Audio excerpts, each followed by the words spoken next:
Welcome to the Long Range Pursuit Podcast, presented by Gunworks, where we learn about and share long-range shooting techniques, science, and gear. Well, we're back on with another episode of Long Range Pursuit Podcast. And we're just coming off of our annual, it's kind of becoming a tradition, big NRL Hunter match, Sheep Mountain Shootout.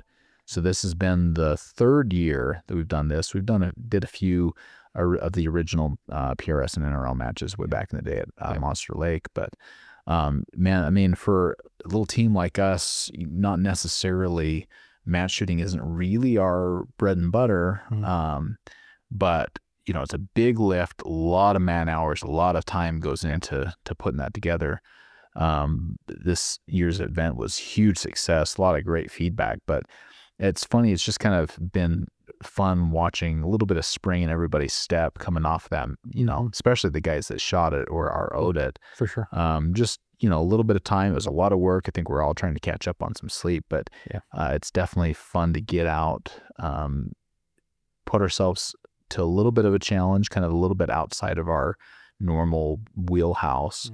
Anyway, so I just kind of wanted to recap the match, talk a little bit. Mitch happened to come away with a little bit of bling from that match. Everybody kids like him. Yeah. Right.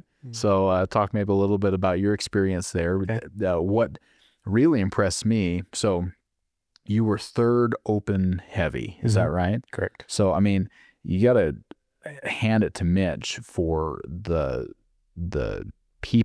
other shooters and competitors you were up against to place that well. That match was freaking phenomenal. Like, there's a lot of absolutely world-class shooters in that lineup.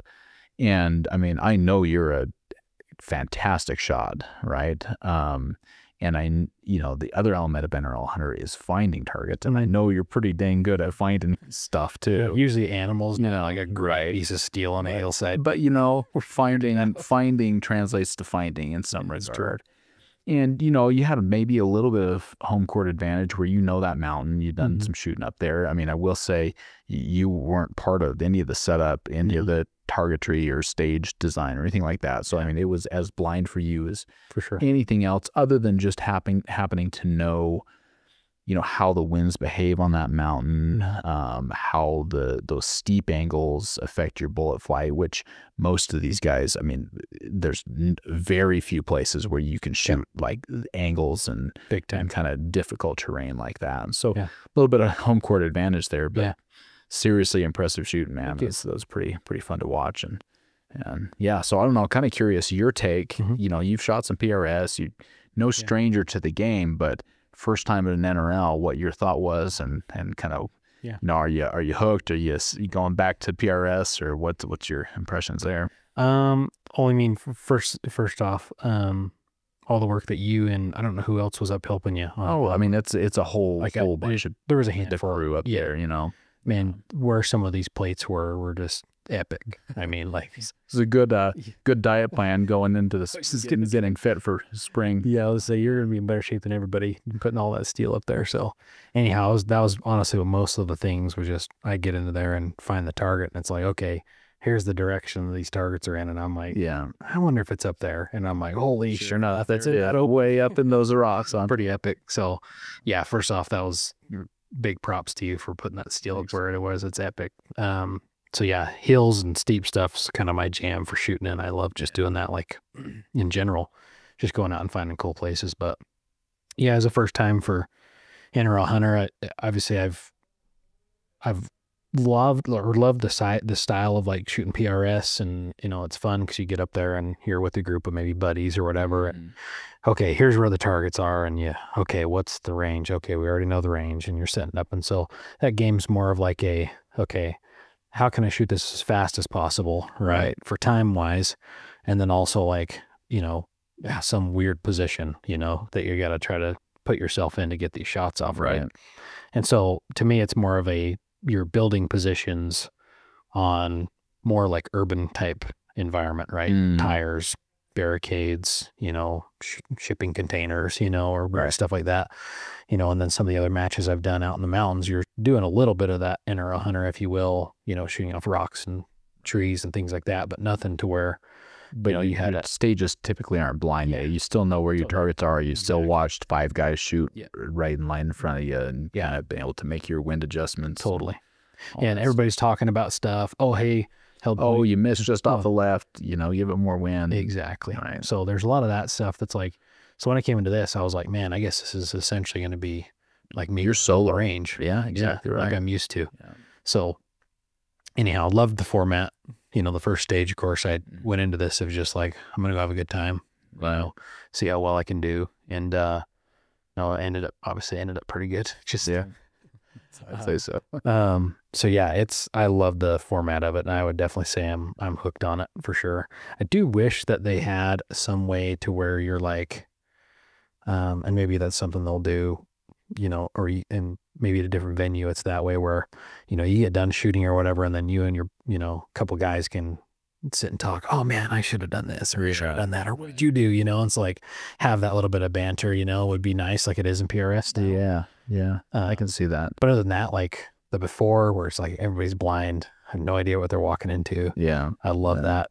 You know, advantage. I would say like that's definitely an advantage because like I've shot PRS where it's like maybe I shot a stage good, and then the next guy behind me is like really close to me in points. Like I could tell through the day, and he's like, "Hey, what'd you hold?" You know, I play a little bit of the competitive game there. I try to be a nice guy. So obviously, I'm like, "Oh yeah, hey man, I did this." Right. Sure enough, you know, whatever. But so other than that, I really like the format of it, and yeah, calibers. I do wish that there was a little heavier caliber restriction. Yeah, like if we wanted to make it real hunting, I mean, I get it. 6.5s are great for killing stuff, and there was a handful of guys shooting 6.5 PRCs, and I think one guy shooting a 7 SAUM and one guy shooting a 7 Rem mag of all. But if it was just something a little more Magnum size, you know. It's funny because, I mean, that was kind of the whole premise of the NRL Hunter series was hunting rifles, right? And so that's where they came up with the whole concept, the power factor. And really what it turned into was essentially a 6.5 Creedmoor game. If you look at the landscape, you know, the last couple of years, everybody's realized that basically minimum power factor is a 6.5 Creedmoor with the 140 going, you know, XYZ, whatever your average Creedmoor velocity is. And so it is a little sad that it's become so, I don't know, rote, right? It's just like, it is what it is. 95% of the field is shooting those Creedmoors because they're light recoil and they're getting shooting guns, and they're, you know, relatively affordable to shoot, you know, and it is a little more crazy to think about putting 150 rounds in a weekend through a 7 SAUM or a 28 nozzle, or, you know, some big round that a lot of us would hunt with. So yeah, it would be kind of nice to have like that even bigger Magnum class or something like that. But, you know, at the same time, then you're breaking more targets. It's more recoil. You're burning more barrels. That's true. Like there is a reason that everybody gravitates to those Creedmoors, you know. And now you're seeing guys playing with the 25 Creedmoor because there's just a little bit less recoil, a little bit better ballistics than the 6.5. But yeah, it's kind of sad to see it come a little bit white bread. You know, it's all gamed. It's gamed just like in the PRS just like any sport, right? It eventually, right, there's just things that work better, and people game the system to have that advantage for sure.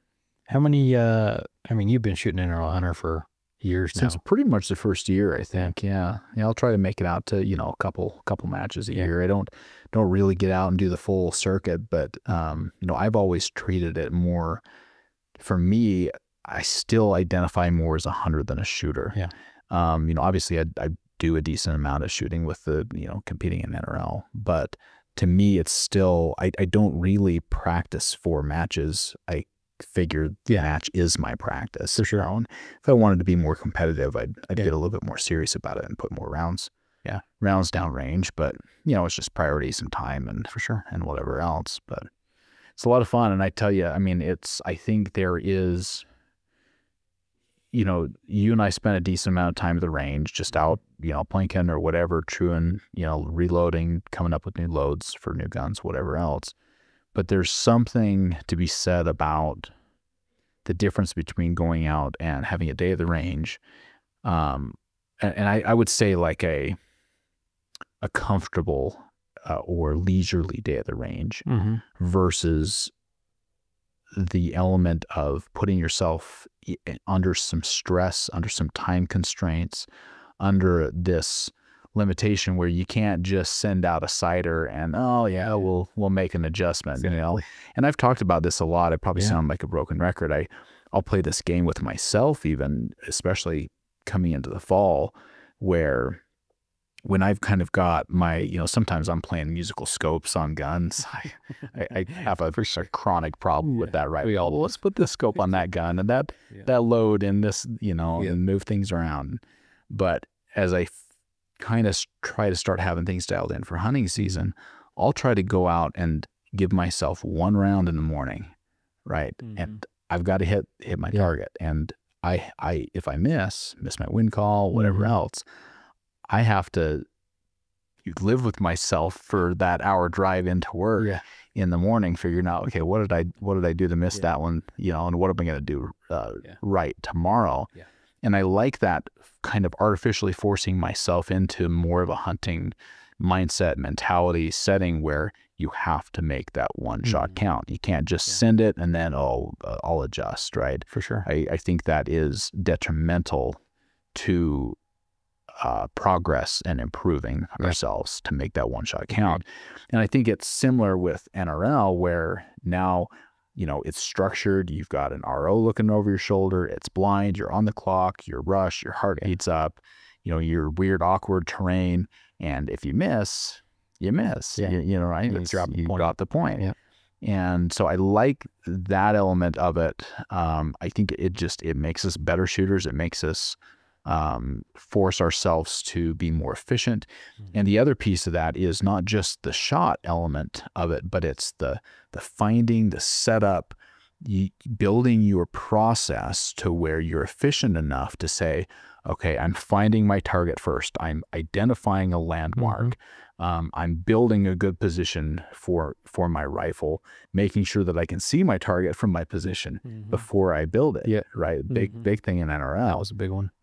You know, then getting behind the gun, getting ready, and doing it all efficiently. You know, I watched guys over and over and over again where, you know, you do everything and then it's like, oh, what was my range again?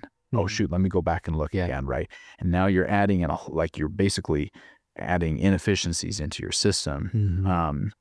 And so that repetition under different scenarios and different targets, but kind of having to build that consistent approach, this, then this, then this, then this, then this, I think makes us way better hunters. Totally. And, you know, being able to build a position and execute a shot in 30 seconds or a minute versus fiddling around with all your stuff and forgot my bag, it's over here, my pack's 10 feet over there. That kind of stuff just makes us better hunters in the long run. Yeah. Totally. No, I absolutely agree. And that's what I've used like PRS for, was just that like quick, like, okay, you got a deer going over a ridge, or working his way up. You know he's going to go over. Maybe you jumped him or something, and you're just waiting for that last little pause, you know, and put a round in him. And you just get built super quick, get your position, get your process, you know, set up really fast. Yeah. And I noticed that like during the match, like obviously my first couple stages were the ones I struggled with the most. And it was just like, I was rushing way too fast. Yeah. You know, I'd glass felt like 3 minutes, but I was only glassing for 30 seconds, you know, and it's like, all right, I got to hurry and get these, you know, targets knocked out, or, you know, before I'm running out of time. And I look at my watch and, oh man, I got 3 minutes left, you know? So it's that was the cool part about that. It's just, I mean, it gets you to force yourself to calm down. Yeah. Versus like a PRS, I mean, it's just like out the window, just, you got to go. And there's no time to sit and calm down. I mean, it's go. Exactly. So I do like that part about it, that it's way more realistic, you know? Yeah. I mean, to a point, right? You're hopefully not going to have those scenarios all the time, but going through that process over and over again, doing the same thing, 18 stages in a row. Sure. I'm going to do the same thing. I'm going to set up this way, you know, I'm going to go through my same processes, you know, of parallax, dial, all that stuff, right? In my line, right? So it's, really valuable. I've had a lot of customers that have moved over to doing NRL matches and stuff. Oh, do you? Yeah. Yeah. I shouldn't say a lot. There's a handful that I can think of. And so they can see the benefit, you know, of just that. Okay, like really hardcore guy, one in particular, Mike Pilch. Had him on the podcast, and everybody should know him by now. But yeah, he's gotten into that game, and it's just like, he may not do it all the time, maybe 1 or 2 a year type of deal, but it's a great way to hone. Exactly. So yeah, he likes them just for that reason, just to keep the repetitions there. So I think the other thing is, it's so easy. I just find myself easy button shooting off the bench way more than I should, right? It's convenient. I'm doing load development, whatever. I'm just going to sit down and shoot a group. For sure. But, we don't have a bench out in the mountains. And so putting ourselves in these, this last match, we probably made it a little harder than it needed to be on a few occasions. But I think for the most part, they're all realistic shooting positions. How do you improvise with the tools that you have on your back to figure out how to shoot off this really awkward downhill angled side slope, or, you got this big tangle of a tree and bushes all around it. And how am I going to figure out how to set up a decent, quick offhand, quick shot off using what I have?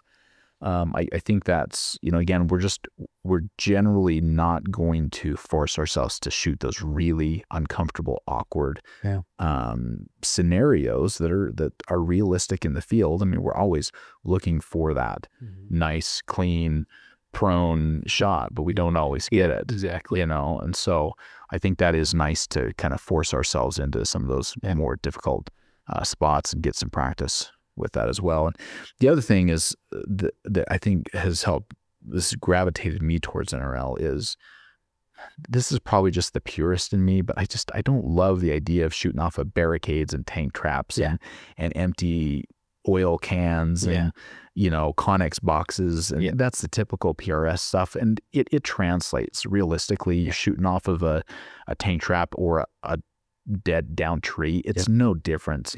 But I think the purist in me just kind of likes the more natural, less contrived shooting scenarios. And the it's really nice scenery and whatever else out there for you. Can't beat that match. Yeah, can't beat that scenery. And that's what I heard from every person that I talked to that was, I was ROing on those next 2 days. Everybody, the one guy, especially towards the end where we were on our last stages of the day, each guy came to her, hey, thank you so much for doing this match for us. And you can't beat this. There's nowhere else. This is the best match in the West. And so it's pretty cool. I mean, I think we're really lucky on that side of things. But the terrain's unmatchable with scenarios and things like you were just saying was the one that pops out in my mind that I can think of is that that one tree that you had to shoot off of essentially, or through the, you were shooting through a tree, right? It was the mammoths with the, or was it the coyotes with the down tree? Was it the upright tree or the upright tree? Okay. Yeah. With the mammoths. Yeah. So the upright tree, that was like, you walk up, it's just this mess of trees, but I can think of, it was a problem, like a puzzle to solve. For sure. Right. For sure. Like I can think of 2 scenarios in my hunting that I've done of where I found an animal on the other side. And I'm like, how do we get around this thing?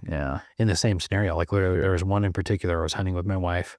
We were elk hunting and we got up on this face and there's just a tiny little outcropping out of these pines. And there's nothing but pines in front of you and you're just looking through all these little windows, right? And sure enough, this bull comes out right in the bottom where it's just like, oh, window here.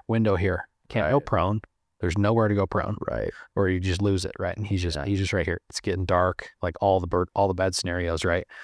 And it's like, we didn't make the shot because it was just like, oh my gosh, where's this window? And then she's going to have to shoot standing, and I'm like, it's her first bull. I'm not going to have her stand and shoot a shot at a long range without knowing how to do it, right? And so she still will get, today, she'll let me shoot, but like, that's just it. Like with some practice, she can do it, and that's just it. Like I never was like, hey, I'm not going to put you in that scenario until we get you more into this stuff, and so anyhow, it's always something I think about. I'm like, that very scenario reminded me of that same thing there. It was just like, okay, I could look at this and just be like, okay, I can find this little hole here and get a range out here and put a round down range. So it was really cool just to kind of compare that to a couple of those other scenarios, steep uphill shots. I can think of a couple of them that we've done and it was like, okay, I don't have enough bipod, or okay, now I got to go tripod. And then, okay, how does my gun react over tripod? Okay, well, I know I got to add this to it or take away this on the, it's just there's a whole bunch of it that was really cool to kind of put into play, you know, from practicing and things like that. But I think of a scenario relevant. My son drew an oryx tag in New Mexico, youth tag this year.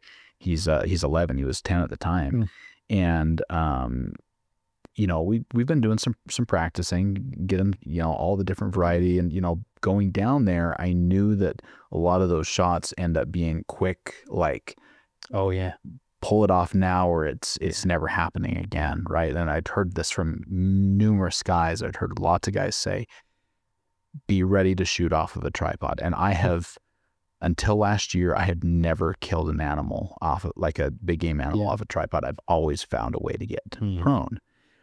And it seemed weird. It's like, this is desert, there's hills, like how can you not get prone? But I thought, you know what, I've heard enough from enough guys.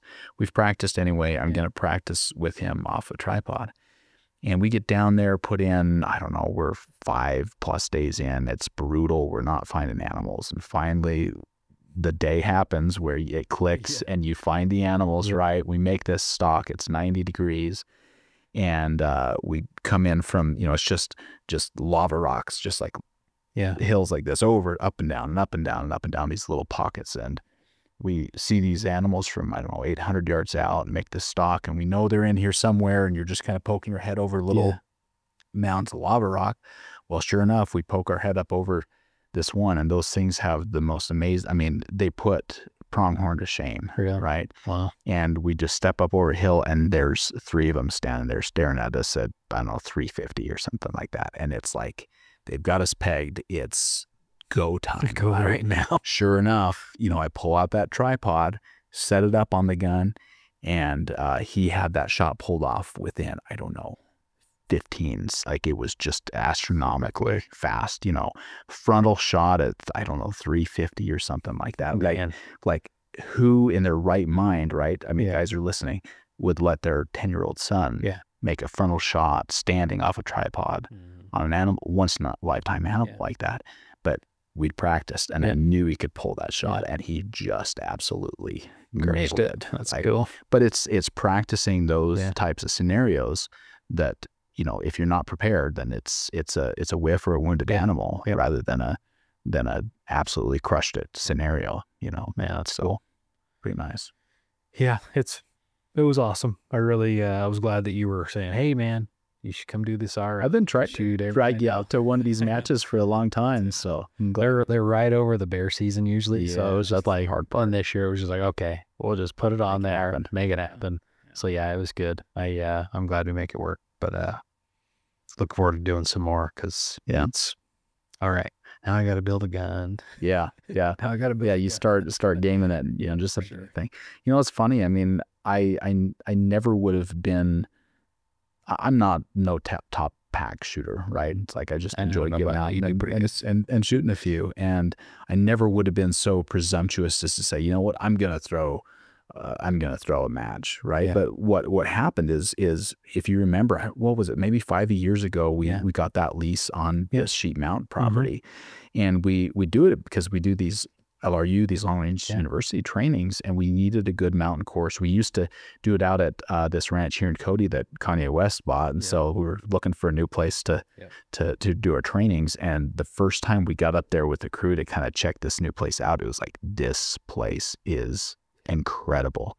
And I think that was, NRL was just kind of taking off, and maybe I just shot my first match, I can't remember, but it was like, dude, we have to share this place with people. Like, we cannot just hoard this all to ourselves. This would make the most epic venue for a match. And so started bugging Travis, and took us a couple of years to get him to trust us enough to throw a match up there, and the rest is history. But I mean, originally it was like, well, I'm going to go find some really experienced, wizened MD out there to come in and run it for us, and we were committed, and then that didn't quite work out, and someone had to run with it. So the rest was history, I guess. Well, I got us into this mess, so I guess I better figure things out. But it's been a fun journey, and it's always a couple weeks of no sleep, and I probably could have slept until Thursday this week to sleep it off, but it's been a good time. So yeah, I could I think we were talking about a little bit before, was like how